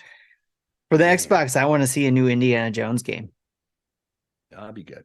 That'd be good. Actually, cool I will say though, when I do get there later, I am playing another game that is Xbox game, and I've been enjoying it. But nonetheless, what I'm saying, and listen, also, folks, if you're going to watch the Xbox, go over to Twitch, watch Game Pass News, because they're going to have coverage. You're going to have live coverage of it, reacting. Those guys know their Xbox stuff. So excited to see that. I am excited to see more about Starfield, but listen, after Starfield, what do you got? Right, that's the story that they really have to be doing here. Is after Starfield, what do you have, Xbox? Are we going to see Gears 6? I don't know, maybe. They got the Indiana Jones license. That's why I was COD. saying I want to see. Ninfrendo, COD is going to be a big thing. Yeah, if they can secure it. All right. Next up, too, we have Ubisoft Forward on Monday, June 12th. Yep. What are they bringing? No time on that one? No time. I didn't see whenever Ubisoft shows up. Whenever they want to support. I'm sure there is. Just whatever I was getting the information from didn't have a time. Yep. Capcom Showcase Monday, June 12th at 3 p.m. Pacific, 11 p.m. UK. Nintendo Direct on Tuesday, June 13th at about 9 a.m. Pacific Standard Time, probably. Maybe. Okay. Who knows? So if rumors are well. So potentially a Nintendo Direct. Also, if Nintendo Direct is not that day, do not come to me in my DMs. Do not. Again, I think it'll just be a partner direct, so we won't see anything specific to Nintendo, I think. Yeah. Capcom Showcase I mentioned. Steam Next Fest starts Monday, June 19th. Annapurna's Interactive Showcase, which I'm excited for, is Thursday, June 29th at 12 p.m. Pacific, 8 p.m. UK, because there's a possibility of seeing something about Stray. Yeah. Well, I think Stray's coming to the Xbox, right? Was that not announced already? Or no, it was, I apologize. It was rated already coming to Xbox. And I just don't think it was officially announced. It's not coming to Switch. There's potential of DLC too, but we'll see. That would be also nice. Annapurna. How is the Outer Wilds treating you?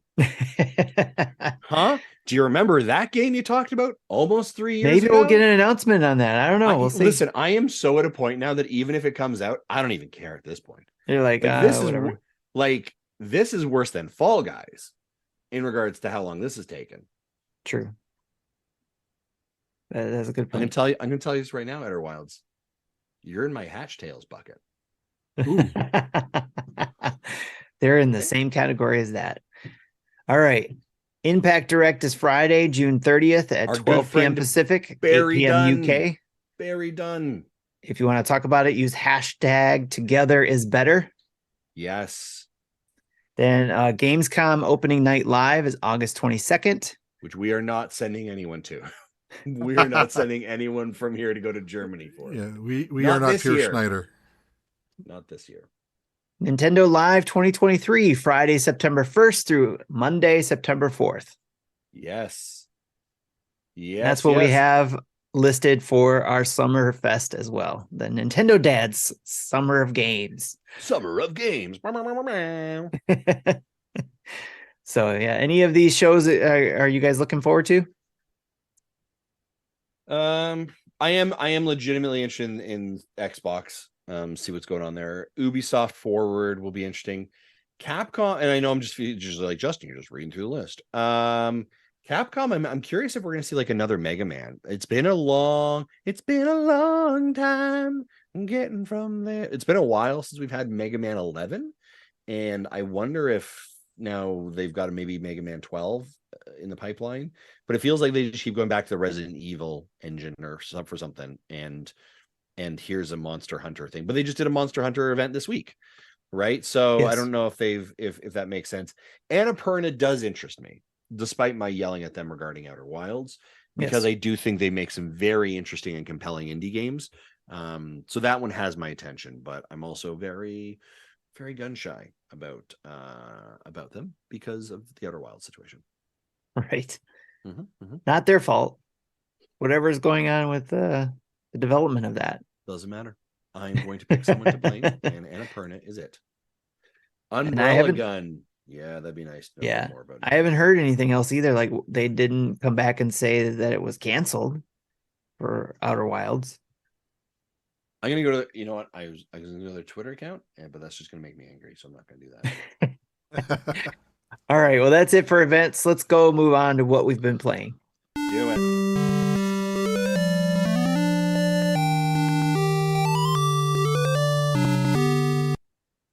All right. Since you weren't on last week, Justin, what have you been up to? What you been playing? So a couple games, all 4 of them, 3 of them. I'll give you 3 because I think it'll be worth it. Planet of Lana, which is out on Xbox. We got a code for that, and that is a very cool narrative-based. It reminds me a little bit of Inside, a little bit of oh shoot, what's the other one from Inside? Limbo. There it is. Beautiful art style, compelling story, lots of fun to play. One of those games I'm like, oh, this definitely feels like it should be on the Switch. It'd be really good. So that's Planet of Lana, Lana, Lana. So that's awesome. I've also been playing Fight in Tight Spaces. This is a really cool game. Okay, sorry. Sometimes the genres get me a little bit odded out. But what is a game where you do like a run and you get to choose whether you get something or not? Not a runner? Doesn't make sense. Or I'm not sure. Roguelike. Wait, say what it is again? What did you say? So okay, so here's how Fight in Tight Spaces works. It reminds me of like a John Wick movie, first and foremost. Yes. But essentially, you're dropped into a tight space or a room. Maybe it's a bathroom, and then enemies are dropped in as well, and you have to play cards. Okay. And you only have certain amount of energy to play certain cards, and it could be block, it could be a hit, it could be a move. Okay. And so you have to. You have to play these cards and then your turn is done. And then the enemy moves and plays their turns. Okay. And after you're done that, it then like you leave that and then it goes to like a branching path. And it's like, do you want to go to upgrade your move, or do you want to go get health? And then you go to another fight. And it's like 3 locations you get to choose from. And then after that, you get to like heal your health or upgrade a card. It reminds me actually of Inscription in that way, right? Like you play cards, you win or lose. Yeah, it's deck builder for sure. And then you move to like your next thing. It's a really, really cool game. So do you have to finish anything, or if you die, you die and start. You start. You got to start all over, right? I think you get an upgrade. Like depending on how far you made and how many points you got or whatever, you can get another card and you get to keep that card or whatever. Yeah, like which one do you select? Okay. So that is super, super cool. That sounds really cool. Yeah, I've been like, I think that's a game you would really like, Tim. I would definitely highly recommend you check that one out. The other game I got to do a video for, I haven't had a chance to yet though, is Convergence. And this is that League of Legends story, and so I need to do a bit of that. But excuse me, the game that I continue to play, Tears of the Kingdom. Tears of surprise, the Kingdom. surprise. And I am, I think, 25 hours in, so I am not as far as others. This game is amazing. I have finished the first dungeon. That is such a cool battle. I am moving on to another. Well, I'm at a place where there's a regional event occurring. There are the 4 regional events. I have gone to one of those places, and so I'm going to start that soon. But this is such a game. Again, we've talked about before. I'm gonna walk over there. I'm gonna head that way. Hey, what's over there? What's that? Oh, look at this. What's that? Oh, where did this lead me? Oh, and I am nowhere near where I need to be. Right. Right. And then I'm like, okay, well, now I'm going to go get a tower and I'm going to open up an area so I can go a little bit further. Oh, I can't get there. Oh, it's locked. Oh, it's closed. Oh, there's an entire bogoblin camp sitting right in front of it that I need to sort out and resolve. It's so good. It's so good. What can't, you know, we've talked about it. Like, the other thing that I'm always just so amazed at how well polished this game is. I know they put out some patches, but like, yeah, I've had no issues with it. It's been amazing. So yeah, that's all I got to say. Those are the games I've been playing. I would recommend all of them. I just bought Fights in Tight Spaces. Good job. Because I used my coins and I had some leftover funds in there. So got Nice. it for $2.61 from after everything was said and done. Planet of Lana or whatever it is really, really good. I think it might be on Game Pass. Check it on Game Pass. We got a code. It's really compelling. It's a very nice narrative story. Lovely art style, fantastic sound design. It does kind of reminds you a little bit of that Limbo and Inside a little bit, like that side scrolling, story based, environment based thing that you kind of have to solve. It's very, very cool. Nice. And Tim even got Fights in Tight Spaces on sale, but yes, it'll be the sale's over by the time this episode publishes. So oh no, yeah, it's 3 hours left in here. People who are watching this, go do it now. Also, we have a video up on our page. You can check it out. Sweet. There is a demo actually, so you don't have to buy it outright. There is a demo for Fights in Tight Spaces. So if anybody wants to check that out without buying it, you can. Jesse, you looks like you've been playing all kinds of games. Yeah, and they're all named Tears of the Kingdom. Yes. So last week or the week before, I forget which one, I said I don't like the dungeons, and that was after the second dungeon. I did the third dungeon, and the first two I was at least able to figure out without the third dungeon. I had to go through a walkthrough to figure out why I was stuck. One was I didn't even know you could do that, and the others were like, why the hell didn't I see that? Right. But I did eventually finish it, and I am now at the doorstep of the fourth dungeon, and oh my god, I'm hating this. So those of you who have done all 4 dungeons, you probably know where I'm at. All right. My son did warn me about this fight, and oh god, it's awful. I currently have 20 hearts. I have 80 hours in. I have like 73 shrines or so done. Wow. That's a lot. I've opened up only, 15 to 20% of the chasm lighting. Okay. That's kind of a pain as well.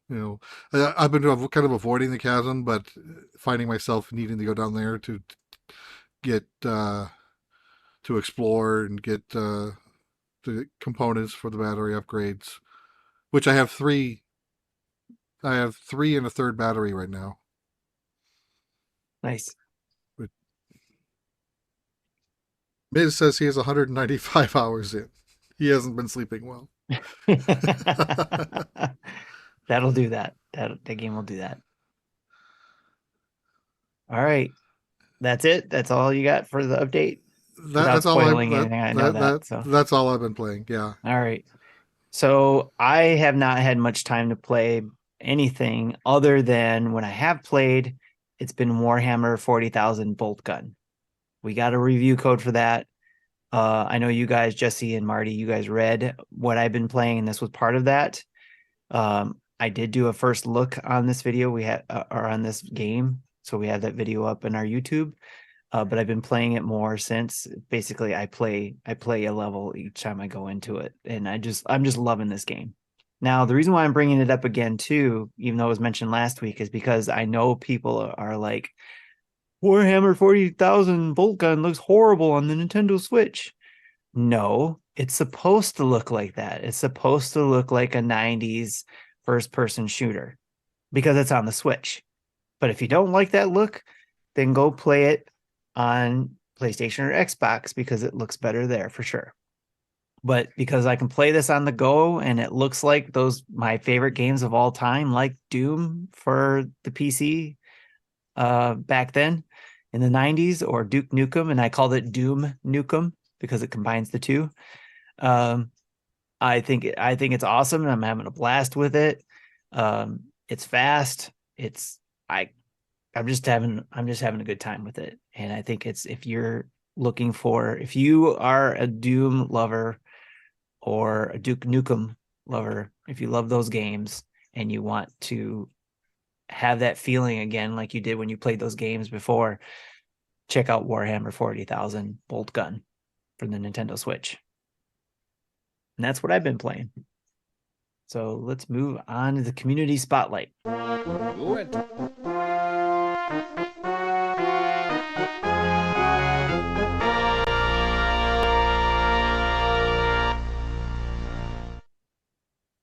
Sorry, I got thrown off by speaking of community, I see Justin just being Bruce is trying to get banned apparently in our chat. Wow. Yeah, well, he said something in the chat that got auto modded, and I just approved it. Yes, that was pretty funny. So, all right. So our community sends us questions all the time, and so hopefully we got them all. And I'll start off with Warren G. Akers' email, which asked, during the recent PlayStation showcase, the Metal Gear Solid Master Collection was announced for the latest platforms, technically including the first 5 games for the Metal Gear series. Considering other Konami game collections have come to the Switch, such as Castlevania, Contra, TMNT, what are the chances this collection may also come to Nintendo? Ooh, Warren G coming in here with a hot question. I like it very much. And these aren't remastered. They're They're the originals. They're still like Xbox 360 era type of PlayStation games. 1.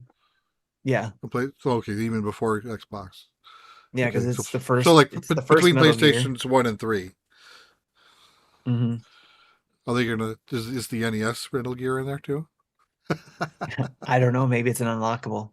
Maybe the Switch version will have an extra game or something. I don't know. I don't know about the chances, but I'm hoping it does come to the Switch because I'm for sure going to buy that collection. Yeah, well, you can tell how familiar I am with this franchise. The only thing I know is that they took Kojima's name off of 5. Yeah. And that there was an NES game. Like, logically, it would make sense, right? It's good business, right? The idea of putting more game, or the game that you have on more platforms, potentially sells more, right? Yes. Could the Switch handle it? I would think, right? Because we are talking PS3 games, PS1, right? PS2, PS3, yeah. Yeah, so it should be able to. Will they? Probably not. There is probably some level of exclusivity that Konami may have signed to, or Sony may have signed it to that. So because of them being on the PlayStation originally. Yeah, that maybe that's what I'm worried about too.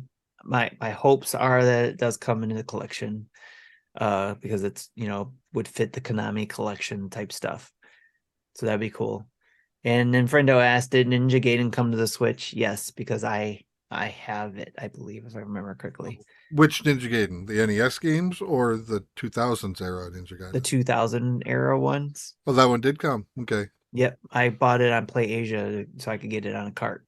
Oh, right. I forgot about that. Again, right. Another franchise I'm not very familiar with. So if you were to put a percentage on chances, what would it be? 30. Okay. I would give a 50-50 chance. Because of previous collections and but again, that what Justin said kind of, I would make it higher, but because of what Justin said about what we're saying is being previously on PlayStation only. So we've seen that not be a case in other games. Like a game that was PlayStation only is now on the Xbox. Yeah. A lot of those those games are coming out. But yeah, it doesn't sound like this one's going to be all that great of a chance. All right. We'll see. All right. Bruce asks, has anybody tried Tears of the Kingdom with Labo VR? Have not. I still have mine in a box that I haven't built yet. Same here. Maybe I should break that out. Try it out. I don't know. I doubt it. That would have been cool if there was some sort of secret mode or something and nobody's found yet. Right. All right. Now we're moving over to the questions from Discord. First one's from Zablanc, John from the Dad's After Dark show. Will $29.99 everybody 1-2 Switch outsell the $60 1-2 Switch, or will the general unpopularity of the first game be its downfall? I think first, I think it was 50. It wasn't 60. Second, I don't think we know the numbers, which means it probably wasn't a million seller. I think it was. Was it? Can we let's give me a second here. You want to keep going? I'll find the numbers. Sure. Jesse. Also, when do you think we'll see gameplay footage? For sure by the release day. Release day. When is that release day again? It's coming up, isn't it? Wikipedia says 3 million. Yeah. By June 2019, it had reached 3 million. And as of December 31st, it has 3.63 million. Yeah, I couldn't find that game anywhere because I had sold it because nobody was playing it. And then all of a sudden, like a few months later, my son was like, I want to play 1-2 Switch. So this is such an interesting game because there was a article written by Imran Khan last year about this time, about a year ago, that talked or kind of announced or kind of leaked this game. The general commentary was that it was not received well from testers, including families and kids, who said it was monotonous and tedious for a party game. There was, I guess, potentially rumor that like, what do you do with it? And the thought was maybe it would just go to Nintendo Switch Online, but it is not a game that would like people like, oh, I didn't buy Nintendo Switch Online, but now I will because I get a horse game, right? So I think there's a couple of things at play here in regards to, I think, how confident Nintendo is in relation to this. I am only providing my business analyst perspective. The game was released at $30. That's fine. No problems with that, right? That's okay. Nintendo has been trying a different pricing strategy. We saw that with, do not tell me you're going to price this the same as you price Tears of the Kingdom, right? Like, So they're pricing it lower, very low actually comparatively for a Nintendo game, right? Again, $30 USD is pretty low. Well, as he said too, compared to the first game, it's second part cheaper. When they released it, there was no trailer. If you go to the website to the link they sent, it is 2 photos. The photo of the box art or the icon art and one other photo. Mm-hmm. I think Nintendo is not super confident in this. And sort of like, listen, we've put the work and labor in. Let's see if we can get some level of return. And so let's put it out there. And by the way, we don't have anything else right now we need to put out. So let's put out something. I find it ironic that you're going to tell me that like May of 2023, Nintendo drops probably the game of the year, probably one of their top 5 selling games of the Nintendo Switch life cycle. This game that has has just changed the dialogue or conversation, taken over the internet on memes, and then about a month later, you're dropping 1-2 Switch, right? Like end of the spectrum. Like you go from highs to lows real fast. I always felt 1-2 Switch was probably a system demo. I would have loved that to have been packed in. And I think at this price point and I think a lot of us said that they're like, this is not worth $60 or whatever it was. I think Nintendo recognized that and says, listen, maybe 30 people will like it. Yeah, I think that article from last year hinted that they wanted to sell it at 60 and got a lot of negative on that. So I am actually kind of curious. Not so much if we get more 1-2 Switch, but that they're turning it into a multiplayer game. So I'm kind of curious about what that means. I also saw, and I think I mentioned this last week, when they mentioned that you can use a mobile phone as a controller, it had asterisk asterisk. Okay, where's the footnote? What does that mean? And it said Nintendo account required, which means I'm not playing this game with my grandma. She don't have a Nintendo account. No. I can play Jackbox games all day with her, but Yeah. I'm not going to do. I'm not going to set up any new account for guests. No way. This is such a like, yeah, you're right, Jesse. This is going to run through the Nintendo. This is going to run through the My Nintendo app, right? This is where you're going to find it. This is such a Nintendo way of doing things that is just like, because again, they are a, you know, and I think like reading the article, it's like spin the bottle where you give someone a compliment. And you're like, what? This is the weirdest like, this is so Nintendo being Nintendo. And I think that their infrastructure, their ideologies, and their beliefs of what gaming is going to get in the way of this being fun. And to your point, like, or you can just get Jackbox, right? And so when you think of like the compelling argument, this is a little bit of like the reliance of the Nintendo is a good brand. Nintendo makes good quality things. So when mom and dad walk into Walmart, this will be here because Jackbox won't, because maybe they're not using eShops. Oh, what's this party game? Oh, well, it's a multiplayer party game you play with. Oh, that sounds like fun, right? Where like if there's other like capital G gamers would be like, that is a horrible idea. And let me tell you where you should go to try it out. Now, I will also say the following. Is it a place that starts with a capital H? Per our relationship with Nintendo, you may see coverage of this game on our channel in the coming weeks when a review copy arrives. We will try it out, but based on what I am predicting it will be, this will probably not be what it is being asked or what we're wanting it to be. I'm excited because I get a point. That is true. I get a point, so I'm excited about that. No, but I know we're gonna get this game because of how excited, because of my kids loved 1-2 Switch. So especially Sam. So we're probably gonna get everybody 1-2 Switch. We'll probably be trying it out, and if we get a code, I'll probably be the one taking it. I don't know. We'll see. It depends on what everybody says here. I won't even give that a probably. That's a guarantee. Yeah. Well, because I got a, you know, I got a code for, I think it came out, so I can talk about it. Brain Show, which is also a multiplayer only game. I can't play it single player. Now I have to try to talk a kid into playing it with me to do coverage on it. Yep. Yeah. That's going to be the hard part. This will be one of those things. If we get the code, we'll put it on the living room TV. Get everybody to try to sign in. We'll see how hard it is. We'll see what what's going on. Now here's the other thing. Like, and our Twitch chat can do this, or you can DM us or whatever it is. Like, if you are a person who's like, no, 1-2 Switch is the everything in my life that I need, and it is the best game ever, and we play it every single day, and my kids love it, and my family loves it, I would love to hear from you. I'll get Sammy on. He loves it. Are you excited for this game? Is this what you want? Right? We definitely, you know, when the Switch came out, I remember getting the Switch, got this in Breath of the Wild, had some friends over, right? And we played it in the living room for a couple hours. We played all the funny mini games, had a great laugh, had some beers, right? Had some fun.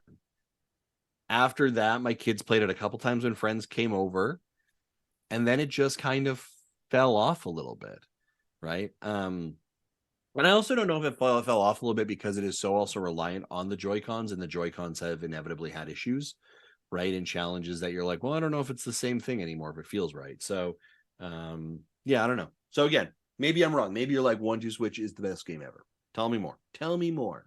It's going to be interesting because of the rumors you heard and all that, or read, and then how they're approaching this. So it's going to be interesting to see. Mm-hmm. And I'm excited to try it out when it comes out to see, you know, is it that bad as what was being said or whatever. So we'll see.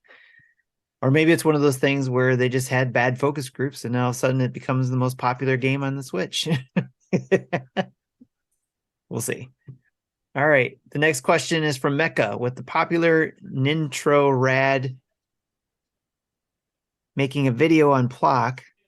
NintendoDads is a YouTuber. All right. What popular YouTuber you wish would cover what game in order to give it some notoriety? My first thought was never heard of him. So, how popular is he? Well, that could be the same argument about us now, couldn't it, Jesse?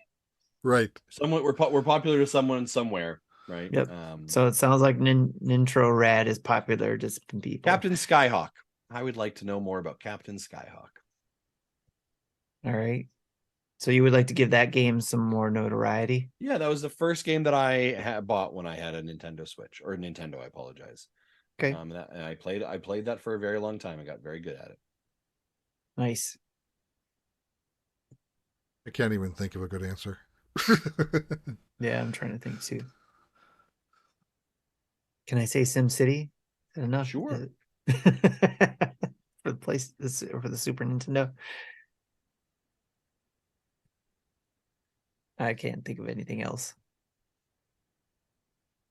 I think it had enough notoriety. I can't think of anything else that was like, Smash TV. That's a game I was talking about. That's like, some people had fun with it. I remember having a blast with it whenever my friend and I rented it. So for the Super Nintendo. Love it. So, well, that's it for the community questions. That's all I got. So that's the end of the show. Do you guys have anything else to say before we close it out? No, other than thank you so much for those who are watching live. I see a bunch of people over in our Twitch chat. As mentioned before, we've got Infrendo, Bruce, Mecha Dragon. I saw Sean jumped in for a bit here. Abyssal. Who else did I see here? I gotta scroll up. Laugher, that guy's a big jerk. Yep.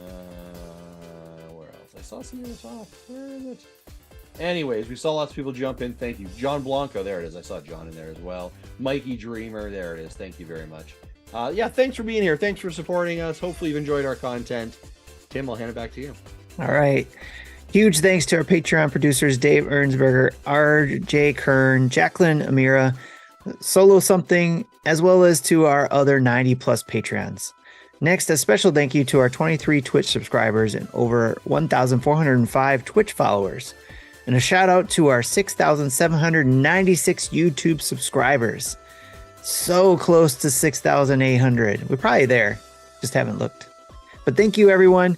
We would not be here if it weren't for you. And we would not be able to send Justin to Nintendo Live if it weren't for everybody that contributes to the show. Thank you so much. Check out our website, NintendoDads.org, for Spotify podcast feeds on our show, as well as the other NinDads family of podcasts like Game Pass News, Dad's After Dark Show, and the Retro Logic family of podcasts like Retro Logic Show itself, On Topic Retro, Retro Groove, and Film Logic. Our latest YouTube videos and tweets, links to all our social media, Patreon, and Extra Life pages, as well as NintendoDads merch. And keep an eye on that NintendoDads merch page. Something new will be coming soon. And don't forget to check out our sponsors like Manscaped.com. Get 20% off your Manscaped order with free shipping with the code NINDADS. You can contact us in most places like Patreon, Twitter, Facebook, Instagram, Twitch, and YouTube by typing NintendoDads, or email us at nintendodads@gmail.com, or call in and leave a voicemail at 929-25-NDADS or 929-256-3237.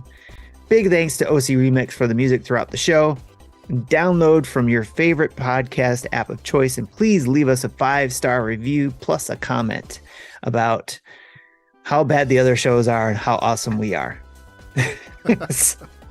So thank you for listening. For me, for Justin, for Jesse, and for Marty, who is trying to take over the world. Check you later.